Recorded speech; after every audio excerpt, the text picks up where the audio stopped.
Assalamualaikum warahmatullahi wabarakatuh. Halo teman-teman semuanya, selamat datang di channel YouTube aku, Maheswari Channel. Oke teman-teman, di video kali ini aku akan membahas tentang konsep dasar persalinan, yaitu lanjutan dari video sebelumnya, dan ini adalah yang part 2-nya. Untuk teman-teman yang mau gabung di grup Telegram, bisa langsung klik link yang aku sertakan di description box ya. Biasanya di sana aku kirim latihan-latihan soal untuk teman-teman semuanya. Oke, kita langsung aja masuk ke latihan soalnya ya. Nomor 1, tujuan memberikan asuhan kebidanan pada ibu bersalin adalah A. Melaksanakan kebersihan dalam asuhan persalinan, B. Memelihara kesejahteraan ibu dan janin, C. Memenuhi standar asuhan persalinan, D. Mempercepat proses persalinan, E. Menunjukkan perhatian bidan. Nah teman-teman, nomor 1 ini yang ditanyakan adalah tujuan dari asuhan kebidanan pada ibu bersalin ini apa nih, untuk apa gitu ya. Kita lihat yang A, melaksanakan kebersihan dalam asuhan persalinan. Nah, memang dalam persalinan kita harus memperhatikan kebersihan dan juga kesterilan ya. Karena ini bisa mempengaruhi kondisi ibu dan janin nantinya. Bisa menyebabkan infeksi kalau misalkan alat-alat yang kita gunakan ini tuh nggak bersih dan nggak steril. Tapi untuk yang A ini kurang tepat ya teman-teman. Kemudian yang B, memelihara kesejahteraan ibu dan janin. Nah, ini masuk ya teman-teman, karena apa? Karena pada saat proses persalinan itu, kita tidak hanya menyelamatkan ibu atau hanya menyelamatkan janinnya saja, tapi dua-duanya. Nah, dalam prosesnya kita memperhatikan bagaimana kondisi ibunya, bagaimana kondisi janinnya, apakah perlu dilakukan tindakan segera, apakah perlu dirujuk gitu ya. Jadi memang tujuan dari asuhan yang kita berikan ini adalah untuk memelihara kesejahteraan ibu dan janin gitu ya. Kita simpan dulu jawaban yang B. Kemudian yang C, memenuhi standar asuhan persalinan. Nah, dalam persalinan memang ada standar asuhan ya, tapi tujuannya nih apa dari standar asuhan ini nih, untuk apa gitu kan. Berarti masuknya adalah ke yang option B, memelihara kesejahteraan ibu dan janin. Kalau yang D, mempercepat proses persalinan, itu salah ya teman-teman, karena untuk setiap wanita yang satu dengan yang lain itu berbeda-beda kecepatan proses persalinannya. Yang E, menunjukkan perhatian bidan, ini juga kurang tepat. Jadi nomor 1 itu jawaban tepatnya adalah yang B, memelihara kesejahteraan ibu dan janin. Nomor 2, tanda-tanda pasti persalinan adalah A. Ibu mengalami polikasuria atau sering kencing. B. Ibu mengalami tanda-tanda seperti diare, obstipasi. C. Lightening. D. Kontraksi uterus frekuensi maksimal 2 kali dalam 10 menit. E. Adanya kontraksi uterus yang tidak teratur. Nah teman-teman, ini yang ditanyakan adalah tanda-tanda pasti persalinan. Kalau di konsep dasar persalinan part 1, kita membahas faktor-faktor yang mempengaruhi persalinan ya, seperti teori oksitosin, prostaglandin gitu kan. Kalau ini adalah tandanya. Untuk tanda-tanda sendiri itu ada 2, ada tanda pasti persalinan dan ada juga tanda persalinan sudah dekat gitu ya. Jadi beda ya teman-teman. Nah sekarang kita bahas dulu nih, apa sih yang termasuk dalam tanda-tanda pasti persalinan. Yang pertama itu adalah timbulnya kontraksi uterus. Nah, his persalinan atau his pembukaan ini sifatnya yang pertama, nyerinya melingkar dari punggung memancar ke perut bagian depan, pinggang terasa sakit dan menjalar ke depan, sifatnya teratur, intervalnya makin lama makin pendek dan kekuatannya makin besar. Mempunyai pengaruh pada pendataran atau pembukaan serviks, dan makin beraktivitas ibu akan menambah kekuatan kontraksinya. Kalau pada his palsu biasanya kan kalau dibawa beraktivitas dia akan hilang. Nah kalau di sini tanda pasti persalinan, semakin ibu beraktivitas maka kekuatan kontraksinya ini makin bertambah. Kemudian penipisan dan pembukaan serviks. Penipisan dan pembukaan serviks ditandai dengan adanya pengeluaran lendir dan darah sebagai tanda pemula. Bloody show, lendir disertai darah dari jalan lahir. Perdarahan yang sedikit ini disebabkan karena lepasnya selaput janin pada bagian bawah segmen bawah rahim hingga beberapa kapilar darah terputus. Kemudian prematur rupture of membrane, yaitu keluarnya cairan dari jalan lahir. Hal ini terjadi akibat ketuban pecah atau selaput janin robek. Ketuban biasanya pecah kalau pembukaan lengkap atau hampir lengkap, dan dalam hal ini keluarnya cairan merupakan tanda yang lambat sekali. Artinya biasanya dia tidak akan muncul paling awal gitu ya.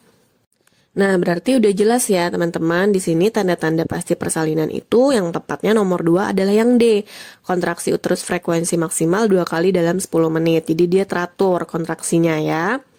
Oke, kita lanjut ke soal nomor 3. Tanda-tanda persalinan sudah dekat adalah A. Terjadi pengeluaran cairan, B. Adanya bloody show, C. Adanya nyeri ringan yang tidak teratur, D. Adanya nyeri yang terus-menerus di pinggang bawah, E. Rasa nyeri yang tetap walaupun beraktivitas. Nah, teman-teman, tadi kan kita sudah membahas tentang tanda-tanda pasti persalinan ya. Kalau teman-teman sudah pahami apa saja tanda pasti persalinan, pasti nomor 3 teman-teman udah tahu jawabannya. Yang bukan termasuk di tanda pasti persalinan, itu adalah tanda-tanda persalinan sudah dekat ya. Nah, tapi kita akan bahas lagi satu persatu tentang tanda-tanda persalinan sudah dekat itu apa aja. Yang pertama adalah lightening. Jadi beberapa minggu sebelum persalinan, calon ibu ini merasa bahwa keadaannya menjadi lebih enteng. Ia merasa kurang sesak, tetapi sebaliknya ia merasa bahwa berjalan sedikit lebih susah dan sering diganggu oleh perasaan nyeri pada anggota bawah. Kemudian polikasuria, pada akhir bulan ke-9, hasil pemeriksaan didapatkan epigastrium kendor, fundus uteril lebih rendah daripada kedudukannya dan kepala janin sudah mulai masuk ke dalam pintu atas panggul. Keadaan ini menyebabkan kandung kencing tertekan sehingga merangsang ibu untuk sering kencing yang disebut dengan polikasuria. Selanjutnya ada false labor atau kontraksi palsu. 3 atau 4 minggu sebelum persalinan, calon ibu diganggu oleh his pendahuluan yang sebetulnya hanya merupakan peningkatan dari kontraksi Braxton Hicks. His pendahuluan ini bersifat yang pertama, nyerinya hanya terasa di perut bagian bawah. Kemudian tidak teratur, lamanya his pendek, tidak bertambah kuat dengan majunya waktu, dan bila dibawa jalan malah sering berkurang. Tidak ada pengaruh pada pendataran atau pembukaan serviks. Selanjutnya ada energi sport. Beberapa ibu akan mengalami peningkatan energi kira-kira 24 sampai 28 jam sebelum persalinan mulai. Setelah beberapa hari sebelumnya merasa kelelahan fisik karena tuanya kehamilan, maka ibu mendapati 1 hari sebelum persalinan ini dengan energi yang penuh. Kemudian ada perubahan serviks. Pada akhir bulan ke-9, hasil pemeriksaan serviks menunjukkan bahwa serviks yang tadinya tertutup, panjang dan kurang lunak, kemudian menjadi lebih lembut dan beberapa menunjukkan telah terjadi pembukaan dan penipisan. Dan yang terakhir adalah gastrointestinal upset. Beberapa ibu mungkin akan mengalami tanda-tanda seperti diare, obstipasi, mual, dan muntah karena efek penurunan hormon terhadap sistem pencernaan. Nah, itu tadi adalah tanda-tanda persalinan sudah dekat ya, teman-teman. Jadi di nomor 3 ini jawaban tepatnya itu adalah yang C, adanya nyeri ringan yang tidak teratur. Karena yang A, B, D, dan E ini masuknya adalah di tanda-tanda pasti persalinan ya. Nomor 4, pengertian putaran paksi dalam adalah A. Kepala janin memasuki ruang panggul dengan ukuran yang paling kecil, yaitu dengan diameter suboccipito bregmaticus 9,5 cm menggantikan suboccipito frontalis.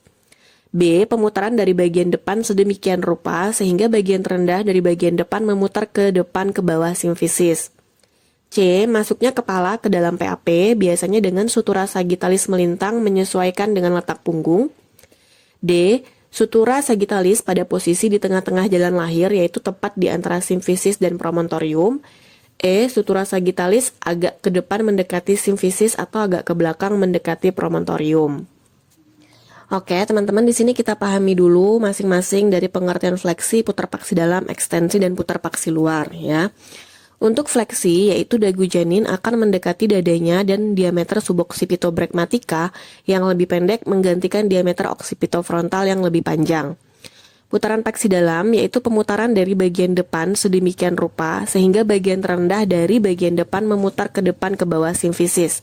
Pada presentasi belakang kepala, bagian terendah adalah daerah ubun-ubun kecil dan bagian ini akan memutar ke depan ke bawah simfisis. Ekstensi, karena sumbu jalan lahir pada pintu bawah panggul mengarah ke depan di atas, sehingga kepala harus mengadakan ekstensi untuk dapat melewati pintu bawah panggul. Dalam rotasi, UUK akan berputar ke arah depan, sehingga di dasar panggul UUK berada di bawah simfisis. Dengan subocciput sebagai pomokleon kepala mengadakan gerakan defleksi untuk dapat dilahirkan.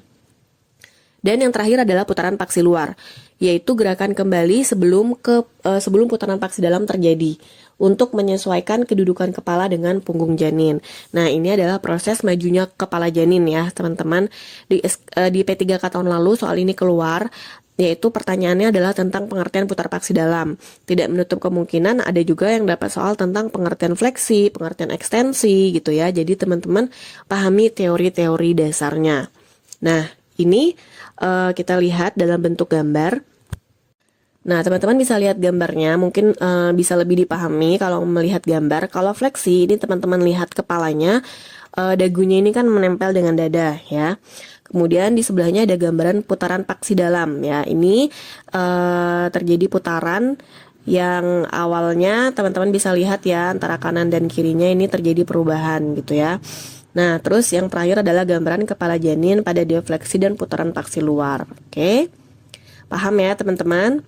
Jadi nomor 4 ini jawaban tepatnya itu adalah yang B, pemutaran dari bagian depan sedemikian rupa sehingga bagian terendah dari bagian depan memutar ke depan ke bawah simfisis.